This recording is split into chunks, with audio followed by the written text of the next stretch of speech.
ഞാൻ ഇവിടെ വരാറുണ്ട്. ഇന്ന് വന്ന് ഞാൻ സംസ്ഥാന പ്രസിഡൻ്റായി കഴിഞ്ഞിട്ട് ആദ്യത്തെ ഒരു ഒക്കേഷനായിരുന്നു. വന്ന് കണ്ടു. അദ്ദേഹത്തിൻ്റെ അനുഗ്രഹവും പിന്തുണയെല്ലാം ഞാൻ റിക്വസ്റ്റ് ചെയ്തിട്ടുണ്ട്. ഒരു കർട്ടസി കോളായിട്ട് കണ്ടാൽ മതി.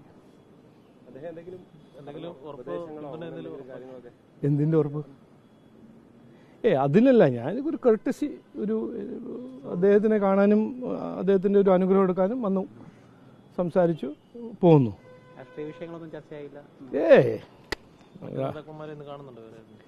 ഇല്ല, ഇന്ന് NDA മീറ്റിംഗ് ഉണ്ട്, അതിന് വേണ്ടിയിട്ടാണ് ഞാൻ പോകുന്നത്.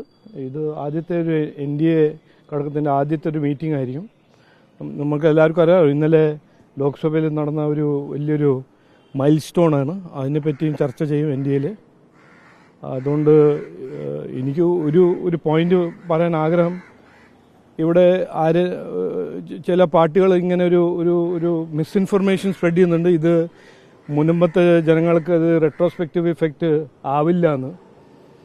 ഇതിൻ്റെ സത്യം എന്ന് പറഞ്ഞാൽ ഇത് മുൻപത്തെ ജനങ്ങളുടെ പ്രശ്നങ്ങളുടെ പരിഹരിക്കാനുള്ളൊരു ബില്ലാണ്. അതുകൊണ്ട് ഒരു ഡൗട്ടും ഉണ്ടാകാൻ പാടില്ല.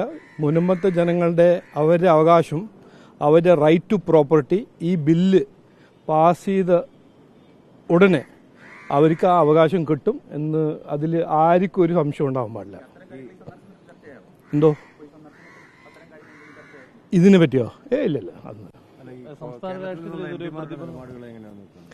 അല്ല, നമ്മൾ കണ്ടല്ലോ ഇന്നലെ അവർ കോൺഗ്രസ് എന്നും പറഞ്ഞ കോൺഗ്രസും ഇന്ത്യ അലയൻസിൽ CPM-ഉം അവരുടെ ഒരു അപ്പീസ്മെന്റ് പോളിറ്റിക്സ് ഇന്നലെ എക്സ്പോസ് ആയല്ലോ.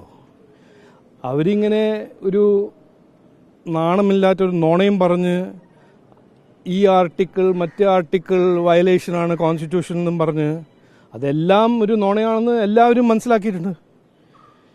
ഈ ഒരു സമയത്ത് മുനമ്പത്തൻ ജനങ്ങളുടെ കൂടെ നിന്ന് അവരുടെ പ്രശ്നങ്ങളെ പരിഹരിക്കാനല്ല അവരുടെ ഒരു കടുമ. അതാ ഇന്നലെ അവർ ചെയ്തില്ല.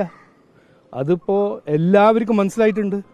അത് എന്തുകൊണ്ട് ചെയ്തില്ല എന്ന് അത് ചോദിച്ചാൽ അത് അവർ ചെയ്യുന്ന 20-30 കൊല്ലമായിട്ട് ഒരു അപ്പീസ്മെൻറ്റ് രാഷ്ട്രീയം, അതിൻ്റെ ഒരു തെളിവായിട്ടാണ് ഞാൻ കാണുന്നത്.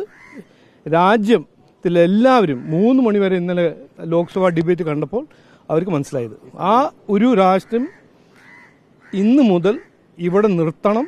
ഒരു വികസനത്തിന് ഒരു പുതിയ അതിൻ്റെ ഒരു ആരംഭം ഇന്ന് തുടങ്ങണമെന്നാണ് ഞാൻ അഭ്യർത്ഥിക്കുന്നത് എല്ലാവരോടും. അത് അവരോട് ചോദിക്കണം. ഇന്നലത്തെ ആ പെർഫോമൻസ് കണ്ടിട്ട് എല്ലാവർക്കും ഒരു തെളിവ് കിട്ടിയല്ലോ. മുൻപത്തെ ജനങ്ങൾക്ക് ഒരു ശരിക്കും ഒരു റിയൽ പ്രശ്നം ഉണ്ടാവുമ്പോൾ, അവരുടെ ഒരു റൈറ്റ് ടു പ്രോപ്പർട്ടിൻ്റെ ഒരു നല്ലൊരു ശരിക്കൊരു റിയൽ ഡിസ്പ്യൂട്ട് ഉണ്ടാവുമ്പോൾ ആരാണ് അവരുടെ കൂടെ നിൽക്കുന്നതും ആരാണ് പാർലമെന്റിലും നോളയും ഒരു ആലിബ ഉണ്ടാക്കിയിട്ട് ഒളിച്ചു പോകുന്നതും അത് ജനങ്ങൾക്ക് മനസ്സിലായിട്ടുണ്ട്. അല്ല, BJP-ന്റെ അല്ല, എല്ലാവരുടെയും അതല്ലേ ഇത്. എങ്ങനെയാണ് രണ്ട് ഡിഫറെന്റ്?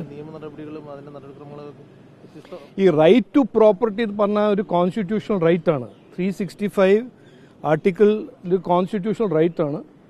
ആ റൈറ്റിന് ഇതുവരെ വഖഫ് ബിൽ കോൺട്രവീൻ ചെയ്തായിരുന്നു. 1995 അമെൻഡഡ് വഖഫ് ആക്ട്.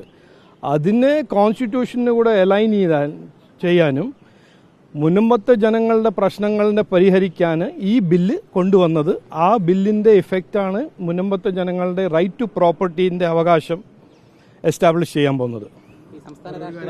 ക്രൈസ്തവർക്കിടയിൽ വലിയൊരു വോട്ട് സ്വാധീനം ഇതോടുകൂടി അതിനെപ്പറ്റി എന്നോട് ചോദിച്ചൊരു കാര്യമില്ലല്ലോ. നോക്കൂ, ഞങ്ങളുടെ രാഷ്ട്രം ആദ്യം മുതൽ ഇന്ന് വരെ നാളെയും മറ്റന്നാളും ഒരേ സമാനം എല്ലാവരോടും കൂടെ നിന്ന് എല്ലാവർക്കും വേണ്ടി ഒരു വികസനത്തിൻ്റെ ഒരു രാഷ്ട്രീയം ചെയ്യുന്ന പാർട്ടിയാണ് BJP. അതൊരു 2014 മുതൽ ഇന്ന് വരെ. മറ്റോരാണ് ഇങ്ങനെ ടേണും സമ്മർ സോൾട്ടും എല്ലാ ദിവസവും ഓരോരോ ഒന്ന് പറഞ്ഞിട്ട് അവരുടെ പൊസിഷനെല്ലാം ചേഞ്ച് ചെയ്യുന്ന പാർട്ടികളാണ് ഇന്ത്യ അലയൻസിലെ കോൺഗ്രസും CPM-ഉം. ഞാൻ പിന്തുണ ലഭിച്ചു എന്നൊന്നും പറഞ്ഞില്ല. ഞാൻ അനുഗ്രഹവും പിന്തുണ അഭ്യർത്ഥിച്ചു. പറഞ്ഞത് തെരഞ്ഞെടുപ്പുകൾ വരും. അതിൽ വ്യത്യാസമുണ്ട്. സംസ്ഥാന അധ്യക്ഷനാവുമ്പോൾ NSSന്റെ ഒരു പിന്തുണ ഈ തെരഞ്ഞെടുപ്പുകൾ ലഭിക്കുമെന്ന് പ്രതീക്ഷിക്കുന്നുണ്ടോ? ഞാൻ എല്ലാവരുടെയും പിന്തുണ അഭ്യർത്ഥിക്കുന്നു. നമ്മുടെ ഒരു വികസിത കേരളത്തിൻ്റെ ഒരു വിഷൻ ഉണ്ടാക്കാൻ ഈ കഴിഞ്ഞ 20-30 കൊല്ലമായിട്ട് നമ്മുടെ പരാജയപ്പെടുത്തിയ ഈ കോൺഗ്രസും CPM-ന്റെ രാഷ്ട്രീയമെല്ലാം മാറ്റിവെച്ച് നമുക്കൊരു പുതിയ ഡയറക്ഷൻ, ഒരു പുതിയ മാറ്റം കൊണ്ടുവരാനാണ് ഞാൻ എല്ലാവരോടും, എല്ലാ സമുദായം, എല്ലാ മതവും, എല്ലാ യൂത്തും, എല്ലാ സ്ത്രീകളോടും ഞാൻ ചോദിക്കുന്നത്, ഞങ്ങളെ സപ്പോർട്ട് ചെയ്യൂ. കേരളത്തിനെ മുമ്പോട്ട് കൊണ്ടുപോകാനാണ് ഞങ്ങളുടെ താല്പര്യവും ഞങ്ങളുടെ ഒരു ദൗത്യവും.